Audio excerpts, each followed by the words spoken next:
We're on our way back from the Camp David Sup World Cup. We're going back to my hometown of Klitmoller in Denmark. We're doing a little pit stop, still on the German side of the border. We're going to Scandinavian Park. This is food for champions.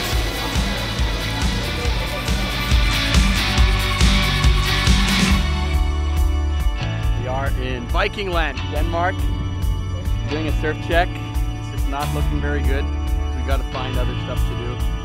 Stay sane, stay happy.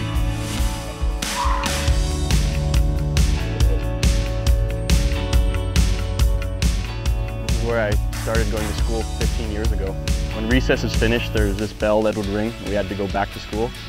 I remember we'd always hide in this forest, like way down there, and then pretend like we couldn't hear the bell. We didn't live a normal life, or say we stayed here in Denmark all year. We used to travel a lot. I personally really liked school, and I think it was because of my teachers that made it really interesting. Maybe I'll be a teacher one day. We're taking a little cruise down through town. It's just a long road, straight road. We're gonna check out the local surf clubs. I tried stand-up paddling for the first time. It's gotta be around 2007. Like, it was our Uncle Tim from California. He brought a stand-up paddleboard here once and gave it to us. He had my dad try it. I don't think my dad was very stoked on it at first. It's like, this is ridiculous. You know, hey, I like to surf this thing, but Casper liked it. At first, it was just something he did when there was small waves, too small to shortboard. It got him in the water. So it just became a part of my life since then, and I just did it for fun. And then the competitions came, and I got really hooked on competing. He heard about the World Cup in Hamburg, and he signed up for that. He won the amateur event, made the top 10 in the pro, and met Robbie Naish. He was, you know, he's just a little skinny kid. It hit something inside him. Maybe he likes you can see farther when you stand on a stand-up paddle. What the Northern Europeans have is this attitude towards being in the water no matter what the conditions are.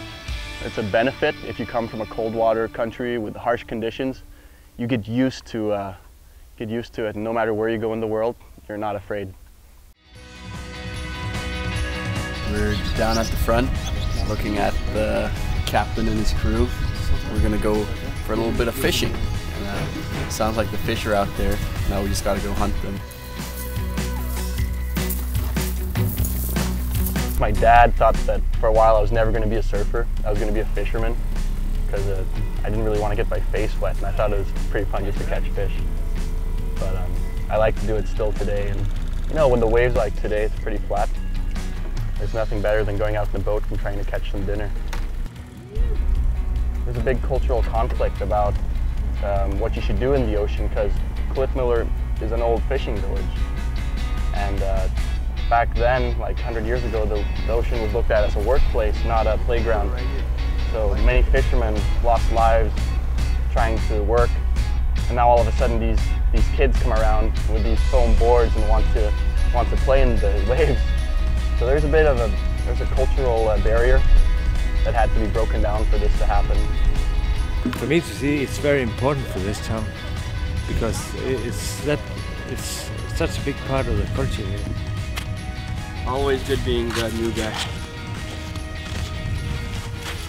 Years ago when I started surfing more, all the kids would come over to our garage back at our place and borrow my dad's boards, and it's really fun. The last 10 years, the surfing, just regular surfing, has grown, and I don't think a lot of people expected that. We've lived in this house for 19 years. Because we moved here when I was 1 year old. With life on the tour, it gets pretty hectic once in a while, and you're not home all that much. So once you are here, you just really appreciate it. And there's nothing better than just falling asleep in your bed and zoning out. It's been good being home, but it's time to pack the bags and get ready for the next adventure. Here we go. Sorry guys, we gotta go now.